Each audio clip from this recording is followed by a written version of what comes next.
Welcome back to Plague Scythe Studios, everyone. Ryan here. Today, we have reached our final stop on the Line 6 pod train with the last of its kind and the heir to the pod throne, the POD HD.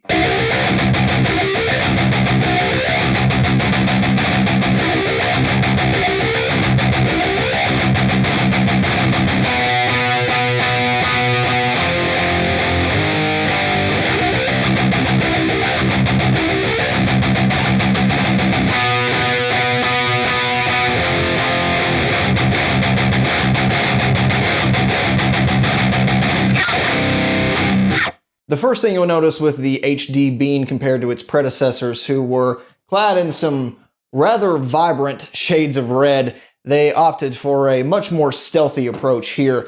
And usually I'm the one who's wearing those colors that lie on the bottom of the color spectrum, so I thought to reflect those changes, I'd wear something a bit more vibrant myself, or it's still monochrome, but this is the best you're going to get for me with someone who has a closet full of black t-shirts. So with the HD, this is interesting for several reasons because it reflects a changing time in amp modeling technology. A lot of great strides in both technology and competition, which is why I think Line 6 kind of fell apart in a lot of ways around the HD launch. And they were really not sure what their direction was. They were just trying to keep themselves relevant until their kind of flagship Helix series came out later in 2015 and continues to be released in different variations. So the HD Bean actually released in 2011, but it wasn't the first HD product out.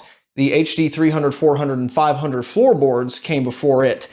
And that's a weird thing because that didn't really happen in previous pod generations.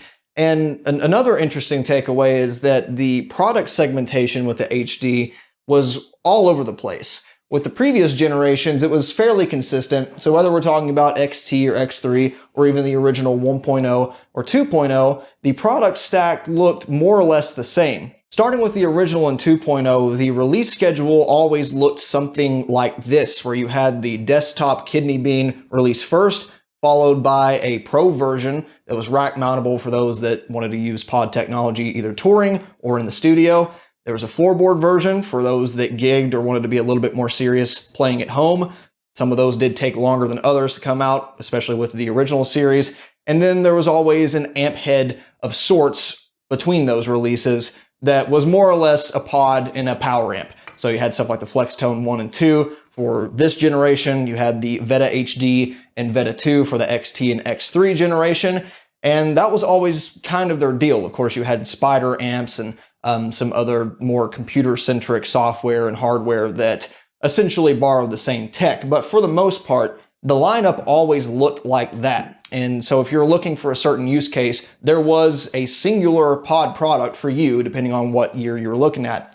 With the HD, though, they kind of lost their shit. I'm not quite sure why. I guess they were trying to reach literally every budget on the market.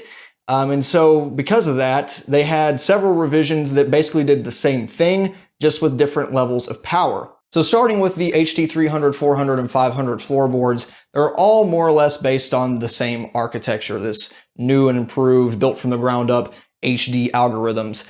And the only difference was really the amount of effects you could use. So as you went down the product stack, you lost simultaneous effects. With the 500, you could use up to 8. Same thing with the Bean. You lost certain models, so some amp models weren't shared across them, some effects models weren't shared across them. So the more serious you were about, running delays into reverbs or running parallel effects or wanting to have stereo amplifiers, then the further up the product stack you would have to go to achieve that. So essentially the budget 300 and 400 options were kind of just like a taste of what HD was offering. Then they came out with the Bean shortly after in 2011 and followed it up with your traditional rack mount Pro. If Line 6 had left it at that, I could kind of see where they're coming from, but in a move that spawned from what I can only assume was pure panic, in 2014, they actually released a revision of the HD 500 and the Pro with an X at the end. And basically they gave you more DSP power, more simultaneous effects, some different stuff on board. But for the most part, they were same form factor. You can't really tell them apart if you look at the controls. So it's kind of a weird thing where now the product stack has way more variations in each class, and those that bought those products 3 years before probably feeling a little salty that now they don't have the newest best thing. Fortunately, the HD Bean never got touched, so this is the one and only revision of that. And I guess that was a response to being dominated by this onslaught from the high end, from the Axe 2, the Kemper Profiler, from people that wanted to take these kind of products on tour or actually get a great recorded studio sound, and they heard the HD versus those products, and it was kind of a no-brainer. Then on the other end, you had the emergence of more budget-oriented brands like Hot Tone and now Moore, who are sounding better and better every year, and it kind of defeats the purpose of some of those more budget products. So I think Line 6 was really starting to panic at what was happening to the market, because they weren't dominating it like they had less than 10 years ago. So with that complete fustercluck in mind, let's take a look at what's new on the HD. And if you compare it to its predecessor, the X3, you'll see there's really not a whole lot new in terms of layout and overall aesthetic. In fact, the chassis mold has to be literally exactly the same as far as I can tell, except where this was at least has a bit of a metallic feel. This is, just injection molded plastic. Does weigh a little less, which is kind of nice. But otherwise, shared controls, pretty much there's a knob for every knob here, even if they don't do the exact same thing. The I/O, identical. You still keep the SPDIF, which is nice. Still have USB 2.0 functionality for editing through POD HD Edit, which I find to actually be decent software. Some of the locations of certain effects and how you access them is a little iffy at best, but it is fairly responsive. You can drag and drop stuff. So I did use that a lot. For all the presets you're hearing here, I simply use this since it is capable. But at this point in the pod timeline, if you don't want a million cables strung across your desk and you want to take advantage of using the USB audio interface functionality, then it's just better to edit on your PC, I find anyway. On the front panel, again, everything looks more or less the same. You have your same, amplifier controls, drive, bass, middle, treble, presence, volume, master still over here. This one's a weird one, tweak. So reverb has been replaced entirely, which kind of makes sense because you're not going to use reverb all the time, and it's not like a dedicated thing like it was on the 1.0 and 2.0. You can actually just disable it entirely.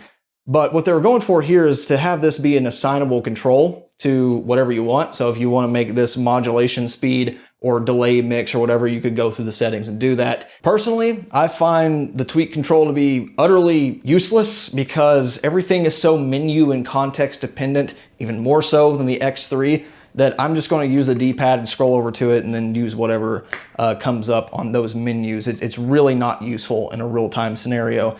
I would much rather this been a depth circuit or even control one of the other cab or amp parameters that they've included in the HD algorithm. So missed opportunity there, I never use it. With the amp controls in general, we're at the point with this where they're kind of weird to have here anyway. It is nice to be able to quickly change your gain settings or whatever, but just like the X3, you're going to be diving through menus anyway. So this whole form factor starts to make less and less sense for the algorithms that accompany it. To reflect some of those major changes, you'll notice that the dedicated amp, stomp, mod, delay, reverb controls that were on the X3 and even XT are completely gone. They are now replaced with directional arrows and ABCD, and that's for a really good reason.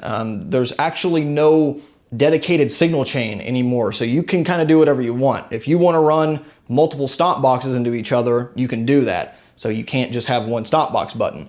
If you don't want to have a delay or reverb at all in your signal chain, you can do that. Instead of just disabling it or bypassing it here, you can have it not even on the signal chain whatsoever. Kind of same deal with the amplifier. You can have stereo amps, run one on the left channel, one on the right, mix them any way you want. So it doesn't really make sense to have a dedicated amp button because which one do you go to? You can make that argument here, but this actually kind of just ran two presets at the same time. It wasn't like having stereo signal chains. You had to flip between them with tone 1 and tone 2, and then you could play with your stereo left and right channels if you wanted to hard pan them. But with this, it is much more powerful in a single preset.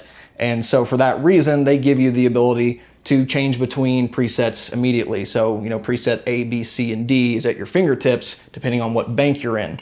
Speaking of banks, this allows you to change banks on the fly, and you even have different subfolders of banks. Clicking in this main scroll wheel will bring up the set lists, and it's kind of nice because it separates these stock presets from the best of HD, from some other factory presets that are complete gimmicks, in my opinion, to user presets. So if you want to have a complete folder of banks that's for nothing but practice, you can do that. If you want to have another one for, say, if you're playing in a rock cover band, you can do that. If you want to have another one that's all of your personal presets for your own music, you can do that. But overall, do find it faster to navigate between faraway presets.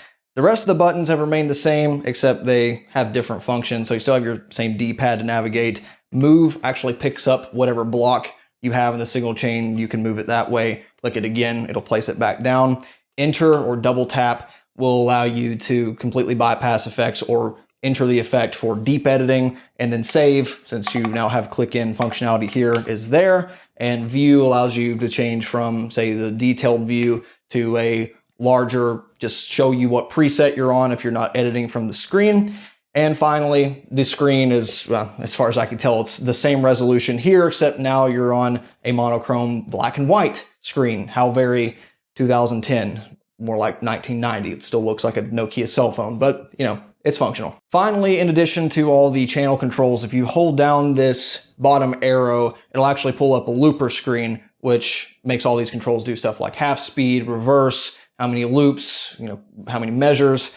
And personally, I don't find this to be all that attractive on a desktop unit, though you could certainly control it live if you wanted to. But it does have some value over its predecessor, since you would need to have an outboard looper if you're into that kind of stuff. So the question becomes, is it worth it? This is a lot of new workflows, a lot of new things you have to kind of erase from your mind and relearn. So is, everything under the hood really worth the effort? What do the HD algorithms even bring to the table? Well, as you might imagine, the amp and cab sections received the largest overhaul of the bunch, with the amps now sporting a more realistic power amp simulation. And which is good, because the X3, XT, and 2.0 didn't really have much of one to begin with. They had some, the EQ of it, they had elements of it, but we're talking about the sag, the master volume, all that chew factor you get out of the tube amp.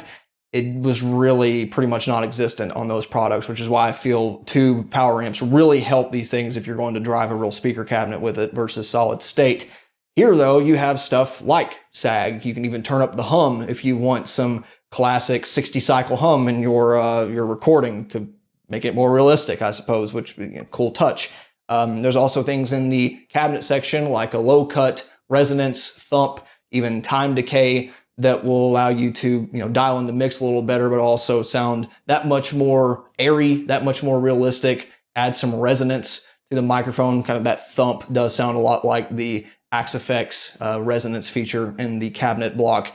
And with all of that, they've added a hell of a lot more microphones. So instead of just having 3 mics, 4 positions, there's a handful more. Among the new inclusions are the classic 409, 421, a couple ribbon microphones, the 121's in there, and they keep, of course, the SM57 on and off axis.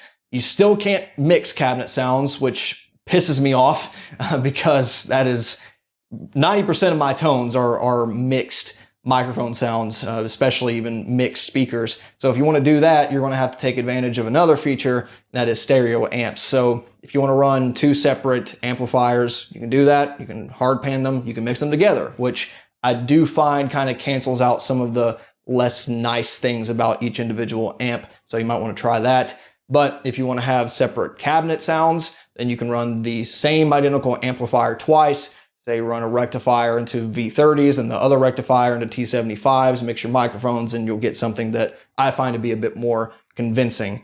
On most of the sounds you're hearing in this demo, the ones that I made, I will just be sticking to 1 amp, since that's probably the way most people are going to use it. The effects model saw some touch-ups and changes as well, many of which were great improvements, others, not so much. So, for example, the Tube Screamer, I think, is so much better on the HD. You have a dedicated bass and treble control if you want to do some roll-offs or boosts for solos. So you can even use that with extended range guitars to much success. On the other end of the spectrum, some of the modulation models I find to be hot garbage, especially like the Dimension model, I think is a significant downgrade from the X3, and I prefer that for the space chorus sounds. There's some pretty respectable modulation delays, both in the analog and digital models, as well as like a particle verb effect, which I find to be really neat for ambient things, especially since you can stack a couple reverbs together.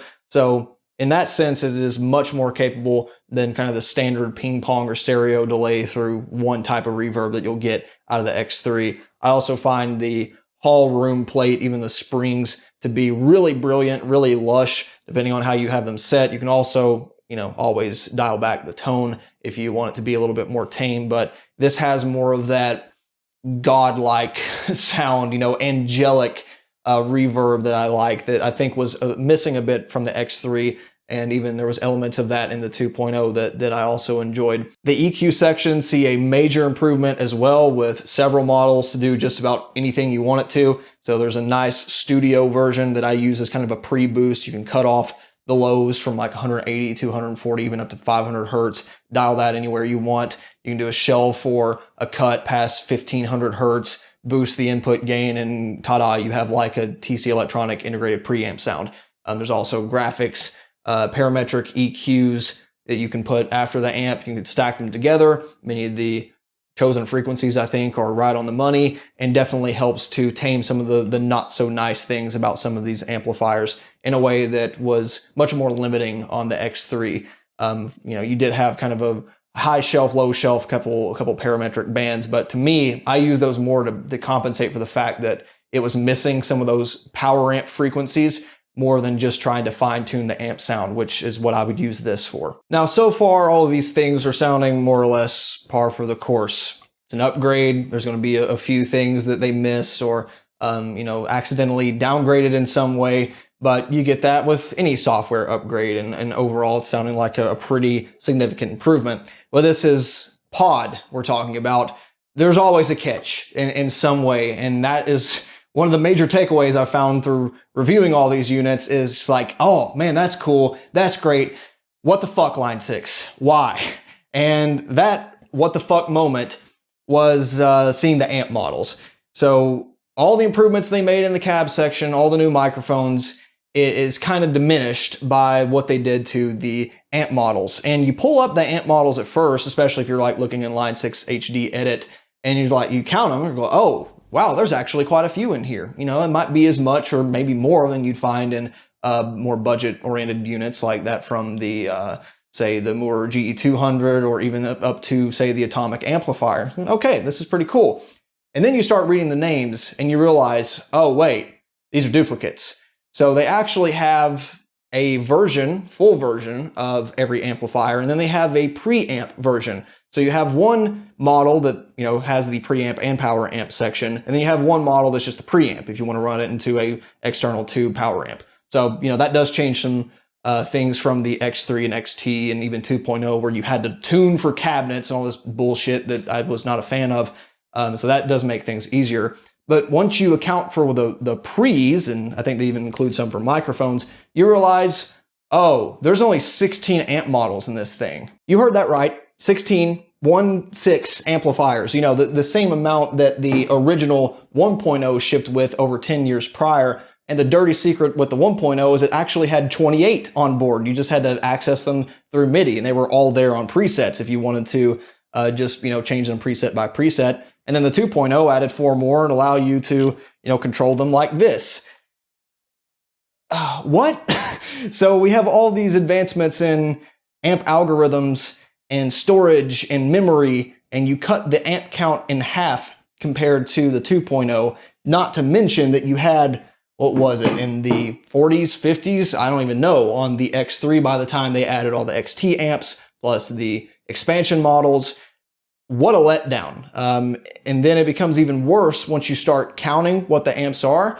You realize that there's multiple revisions of different amplifiers. You realize that there's only about 3 legitimately high gain amps. So you've got, 4, maybe up to 5 Plexi models or Plexi derivatives.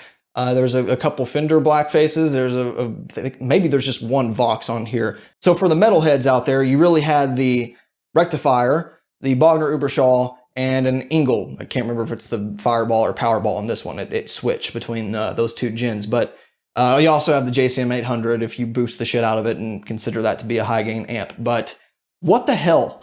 That's it. So, you know, no orange, which could be used for crunch tones or high gain tones. No diesel, no 5150, which is just egregious. They finally had the technology in the EQ, post EQ, to put in something like a Mark series head that does cascading gain stages. Nah, ain't gonna do that. And the worst, you know, slap to the face is all these amps, most of these amps that I just mentioned were included on the X3 for free. Maybe they're not HD models, but you could get those tones at the very least. Why did they do that? The same reason they did the same shit with XT, so they could sell it to you again. So a lot of those amps I just mentioned are in either the vintage pack or a bass pack. So if you're a bass player, they had literally one bass amp on here. Doable, but still not great.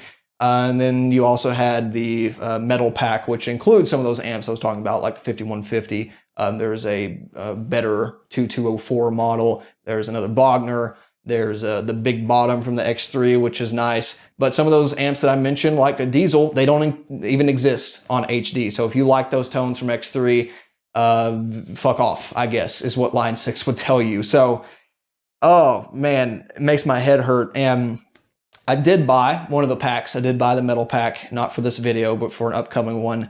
I may or may not show some of the tones from here. It was on sale, not by much. It's still way too expensive for what it is. And all but a couple of the amps sucked. They had the audacity to include their Line 6 Insane, which everyone knows is just hot garbage. The 5150 model on here, I think, might be worse than the X3. So if you're someone who likes to have a big library of different sounds in one device, I consider myself one of those people, then you're probably gonna have to stack different overdrives, different distortions, play with different cab models to achieve those kind of tones. So it's not like it's not possible, but it's not as convincing. It's not as good sounding most of the time, in my opinion. And it's just infuriating to see that they would make these improvements in one way and completely scratch what all the progress they'd made in others. You know, it's not like every new generation of Axe Effects, they completely throw out every amp model. And some of them, you know, they said, well, like this old rectifier sucks. Here's the new one. And then some people like Frederick Thorndahl would say, hey, I actually like that one. Can we keep that? And they say, okay, we can have both. It's not like they scrap the entire library of amps and start all over, which is apparently what they did here. So the amp selection sucks. I mean, 16 is just, it's pitiful, especially for the year that it released. And I especially hate the little microtransaction DLC they got going on there, even though $50 is nothing to sneeze at. And again, it's one of those things where you paid full price for this, maybe it was worth it. Nowadays, you buy this for $100 plus shipping, it's a slap in the face and absolutely worthless. So if you're going to consider buying one of these, or an XT especially, try to find one that has those things preloaded. That would be my advice. I think that's about everything one person needs to know about what this amp modeler does and does not do. So for the sake of completion, let's have a listen to some of the stock presets. I don't think this is necessarily the best showcase of what this can sound like, but they were proud enough of it to show them off, and it will demonstrate some sounds that I won't in my custom presets. I'll also show you me dialing in one to kind of get a feel of the workflow, and then we'll move on to stuff that I made.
I think my biggest takeaway from making presets on this is, compared to the X3, it's quicker to get to a usable sound, but to get to the final sound, the tweaking takes longer. It's more arduous.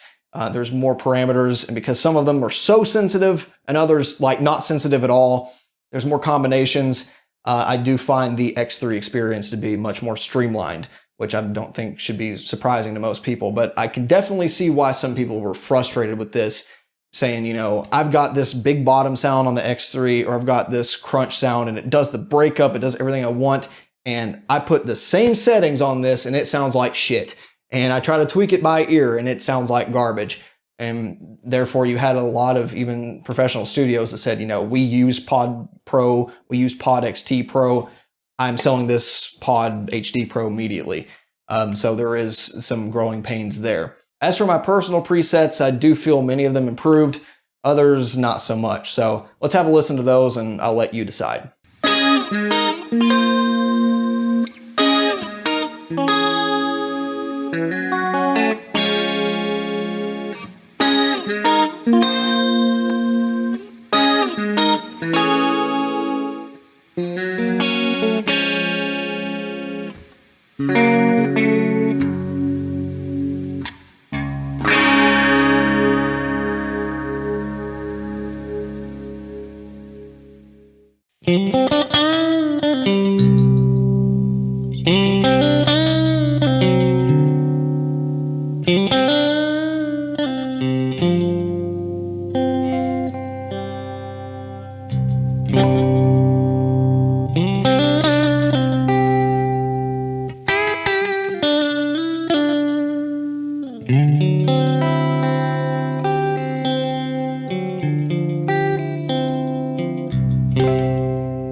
I found my time with the Clean to Edge of Breakup amps to definitely be more of an authentic experience compared to the X3. There's definitely something to be said for that generation for really super clean process tones. But for just like plugging in a vintage guitar and jamming on the neck pickup, this had that response that made it sound a bit better.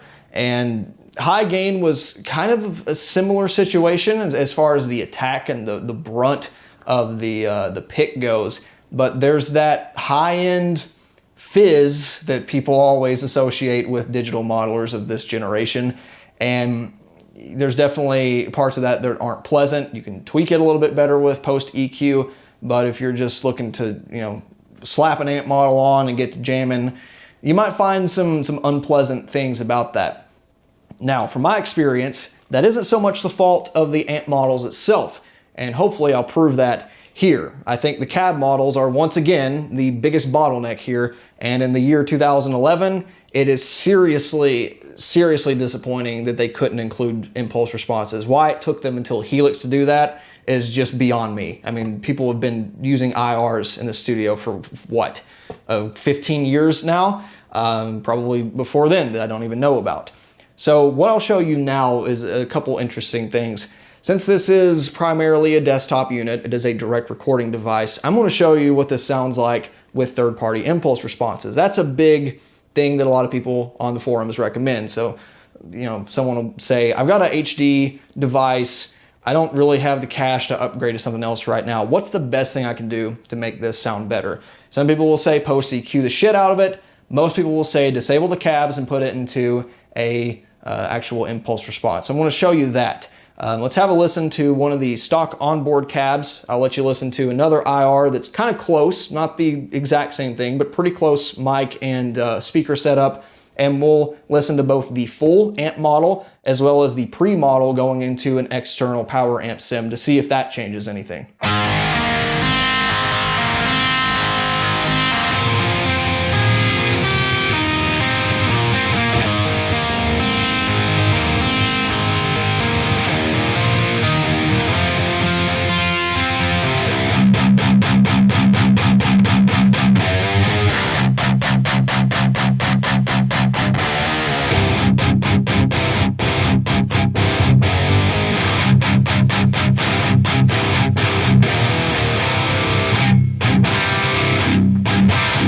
Now we're getting somewhere, and for those that listened really closely, you'll probably have heard that there really wasn't that much less fizz. I mean, if you're pointing a single SM57 at any speaker, you're going to get some high-end sizzle, but that's part of what makes it stick out in the mix, so you don't want to eliminate that entirely.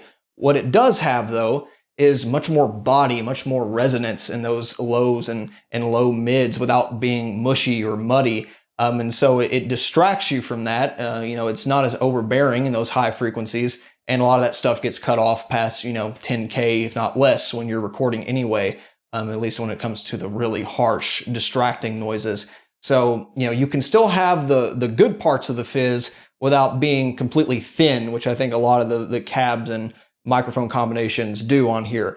And the ones that don't are so very scooped, so bottom bass heavy. Say if you use like the XL V30 cab that comes with the Engel amps, then that thing just gets, it's just gent. That's pretty much the only thing it's good for. Whereas if you use an external IR, you can make it sound much more authentic. Now, would I use that?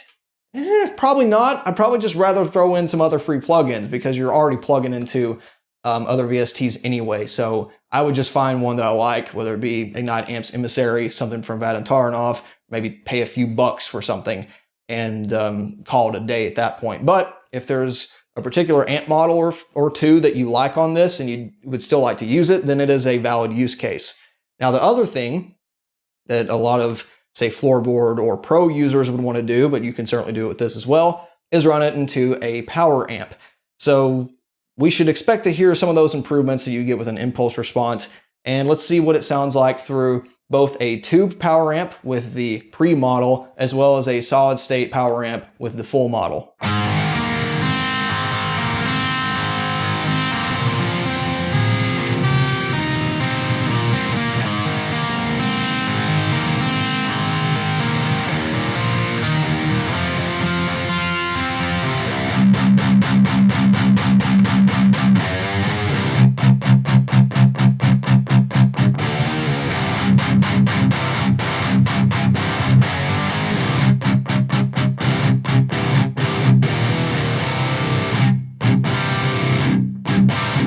This test highlights a phenomenon that was there in the impulse response test, but wasn't really as prevalent. You might have heard the full power amp sound through a solid state amp was a bit more saturated, more sustained, even higher gain sounding than the pre-model through a tube power amp. So there's something going on in the master volume, something going on with the power amp sim that makes it more saturated sounding, where you don't have to use as high of drive setting, don't make the preamp as saturated. And it sounded better in my opinion. And so it's probably going to change amp to amp, but from even putting clean amps through it, in my own personal experience, I find this works better with solid state, like a Matrix or even a Carbon power amp, where you don't have to turn off the models. It's easier setup. It's really just less of a pain in general. So to me, I would stick with the full sound. The impulse response with the Power Amp VST sounded pretty good. In fact, there was elements I liked better than the onboard one, but I do feel the HD amps were kind of designed with that in mind. So in my opinion, I would just stick with the full models instead of the pre's. There are instances as well of the premium amplifiers like the big bottom on here that you don't have that master volume or power amp section anyway, so you wouldn't be able to replicate turning it off because it's just all kind of built in, especially all these amps they brought over from previous gens. So I would, again, just stick with the full models and put it through something that is probably less expensive, probably less heavy, and definitely less maintenance. So I'd say it's about time for the conclusion. This pod was without a doubt the worst first impression I had of any in the series. That includes the XT, and I did not have the best time with that either. It's why I sold it pretty much immediately after finishing that video and acquiring an X3. But, you know, things like learning the new quirks, learning the new software, layouts, what effects sound good, what don't, how to use what where, all those things kind of, you know, built up. I did take this and that X3 with me on a couple travel events, and I use this kind of a direct, just, you know, play guitar through headphones. And I actually like this a lot better than the X3 for that reason, or for that use case, because I could get something that, you know, sounds more power ampy, sounds more in the room. I can make tweaks and stuff to the cab and amp section that you can't do there to kind of fine tune it. And sticking with the amps that I like, it was a good experience. But there's definitely some truth to older negative reviews. There's a lot of validity from, you know, real users on forums who said they upgraded from previous gen to this, and there was just something they did not gel with about it whatsoever. And I think I know why. I would describe it as the uncanny valley of sound. When you hear that phrase, generally it's describing visual techniques. And for those that haven't heard of that before, it describes something that is so close to what it's trying to model or trying to simulate that it tricks your brain for a minute, thinking like, oh, well, that's real, but there's something off. There's something that is just not right, and it gives you the heebie-jeebies. Like a lot of the earlier generation, you know, like Android faces that some companies trying to make. It's like, yeah, it looks like a human, but there are some inhuman movements, the eyes, the mouth features. It's like, it's very unsettling. Or you look at like Rogue One, the Star Wars story, where they brought back Tarkin and it's a CGI face, and it's like, oh, it's so visceral, it's so realistic, but it's not real, and you can tell, and it's just freaking unsettling. And I think that's what the HD is in terms of amp modeling, because we've gone all the way to basically indistinguishable with some of these other products. And then on the other end, you have stuff like the original or 2.0, where it's kind of a wink, wink, nudge, nudge, like, hey, this is a rectifier. And you're like, yeah, sure it is. And there's elements of it. You can get cool sounds, but it does not sound like the real amp. There are elements of it that we're trying to simulate, but it is not an emulation of the real amplifier.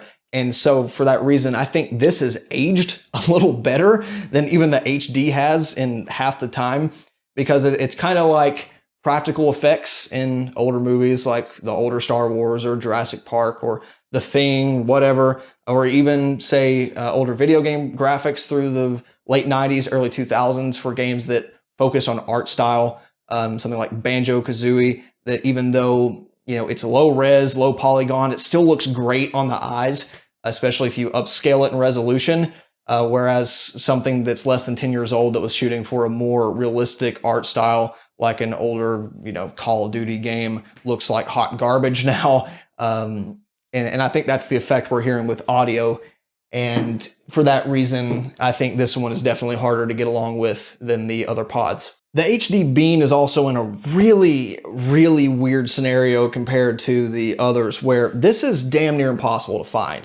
This was the only desktop HD that I had found that was under like 200 bucks. There's still a lot that's a new old stock I've seen, but many of them are going for like 220, 240 plus shipping. I got mine for 100 or so plus shipping. And for what's on board, it's probably worth that. but if you factor in the other amps and stuff that I want to use, I wouldn't pay for it again, especially not for personal use. I think a 2.0 or XT is much more worth it at the $50 to $70 region, depending on how you're going to use it. The other weird thing about the HD is they're still selling some SKUs. So the Pro X and the HD 500X are for sale. So if you don't want a desktop modeler, you want to use this on a floorboard or a rack unit, you can still buy them. And they're actually all right for what they are new. Pros being, 500, and maybe the X is about that same price, a little more. Personally, I want to do that. I'm going to save my pennies a little longer and get the Helix because that is new. It's obviously going to have more support. You're buying basically a dead product, which, if you get it for the right price, can be a good thing. But this has pretty much no longevity anymore. At the very least, with stuff like X3 and 2.0, there is some sound there that you can't necessarily replicate because it doesn't sound exactly like a real amp. With this, it's close enough to a real amp that it opens itself up for scrutiny, but it's not close enough that it's a replacement for the real deal, in my opinion. So I definitely can't recommend the HD Bean at the prices they're going for. If you find one for, like I said, in between 100 and 120, then maybe it'll be all right, especially if you use it as an audio interface. But by the time you got to use it with IRs and all this other stuff, then I don't necessarily know that it's worth it at that point. And I think a lot more people are going to be happier with like an HX Stomp or an amplifier, or again, save up some more pennies and maybe you can get a Fractal FM3. So yeah, this one is definitely the one that I can recommend the least so far because it is newest and because they didn't make it all that long, apparently. Because, I remember seeing this thing in magazines for a few times and that's it. It like disappeared. And then they went to Amplify which one's line 6? Which one? One of them is the Amplifier. That's the Atomic. And then Amplifies from line 6. And then Firehawk, which as far as I can tell, they're all based on more or less the same architecture. So yeah, I'm not in love with that piece of kit, but the weird thing about it is because of some of the things it does well, and by the time you do buy add-ons, that might be one I end up keeping and maybe not another model. We'll have to see how this upcoming shootout goes. So do stay tuned for that. Within the next week or so, we're going to have a head-to-head competition of all the beans you see here. I don't know if you can see this one or not. All the beans you see here representing the best of each generation of pod tech. We're going to go through basically everything. Cleans, crunch, breakup, high gain, modulation effects, delays, reverbs, direct recording, impulse responses, cabinets, you name it. So I'm going to be answering the questions that no one asked, and I do hope we see you there. So any other actual questions you have, comments, as always, please leave them down below, and we'll see you next time. Thanks for watching. Bye.